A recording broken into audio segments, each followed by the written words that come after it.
Различни колела.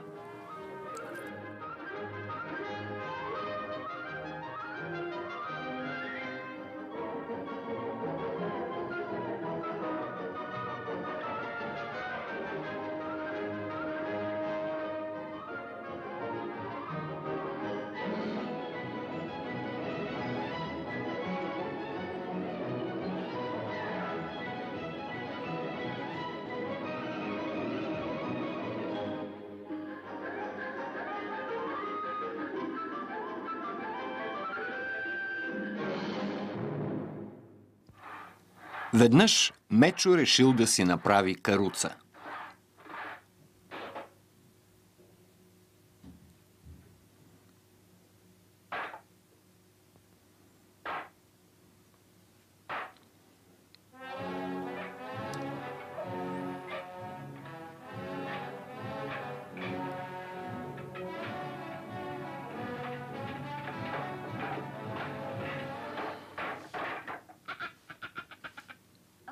Ама, че си глупак.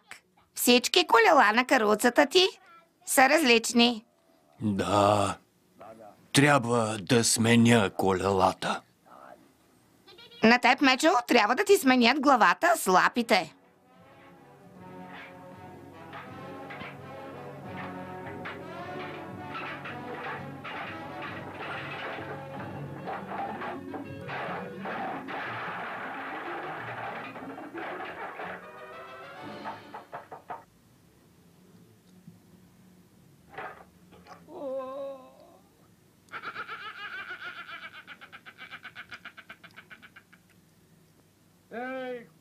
Ще пропадне каруцата ми заедно с 4-те колела.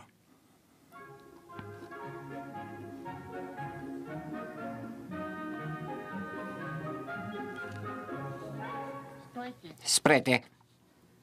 Вижте.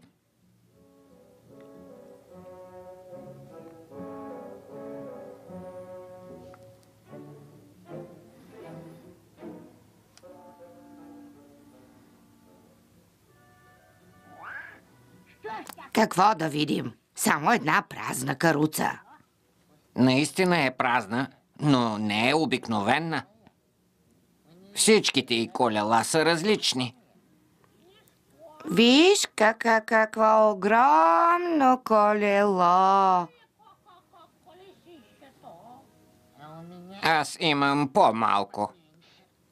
Аз имам още по-малко. А ти, мушичке? Аз имам много мъничко колелце. Какво правите тук, миличките ми?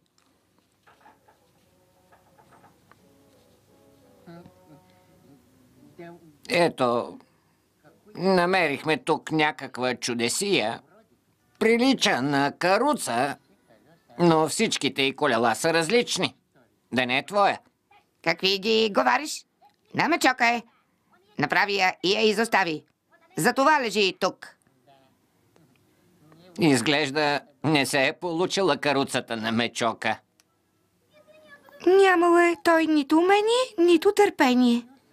Тези колела да ги вземем вкъщи. Ще ни потребват за домакинството. Далече ли ви е къщата? На поляната има пън, на него има къщичка. Там живеем.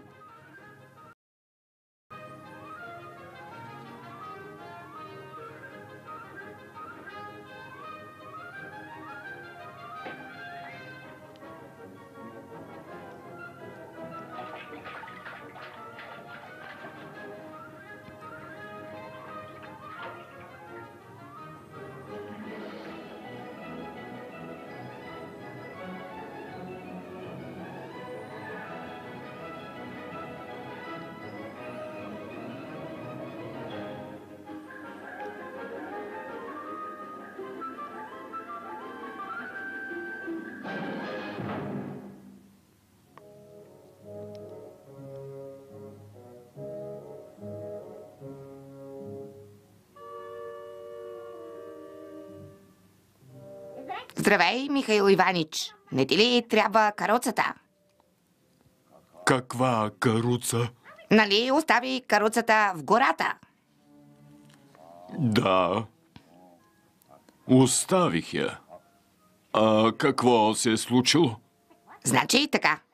Колелата от твоята каруца, тези колела ги взеха. Взели са ги? Да, взеха ги и заминаха с тях. Заминаха ли? Нямаше да оставя така нещата. Къде се е видяло един да прави, а друг да взима на готово? Отивайте, Михаил Иванич, и искайте обратно колелата си. Кой ги е взел? Кой се е осмелил? Къде са колелата ми? Знам къде, знам. На поляната има пън, на него има къщичка, там са вашите колела.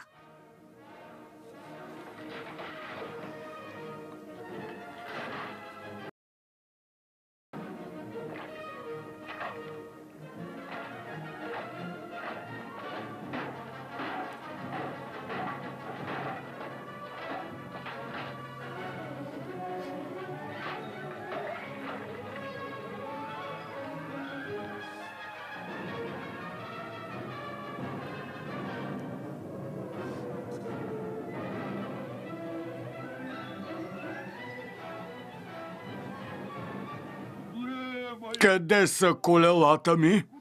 Къде сте ги скрили, разбойници такива? Върнете ми ги обратно. Иначе ще видите вие. Не дай, Михаил Иванич. Никой нищо не крие. Ето го колелцето ти.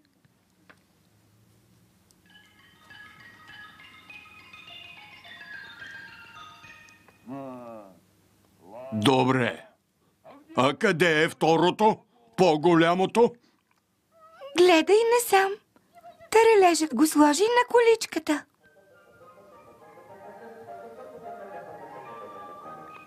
Много добре. А къде е третото? Средното? Погледни наляво. Третото ти колело, жабчето сложи на кладенеца.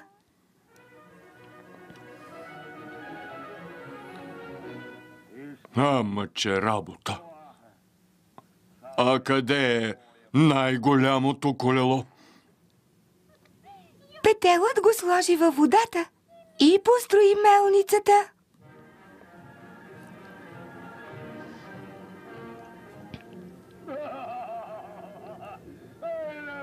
Ама че разбойници, всичките ми колела пуснахте да работят. От мен да мине. Нека си останат при вас. Благодарим ти за подаръка, Михаил Иванич.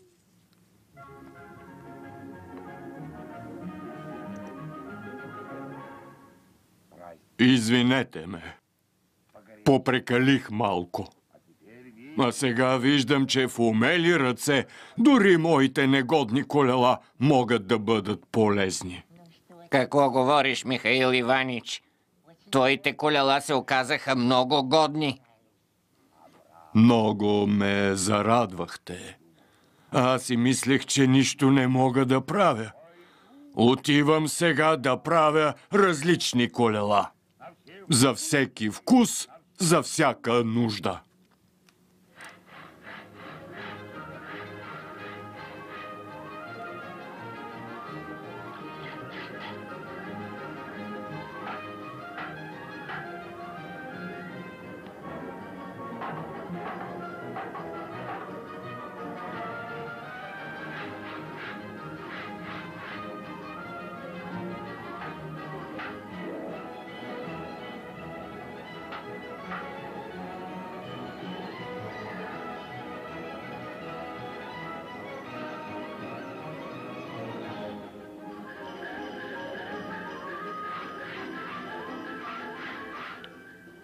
Как става така?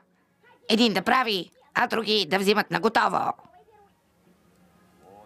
Хубаво е, когато правиш нещо, а други имат полза от това. Махай се от тук. Без грубости, без грубости.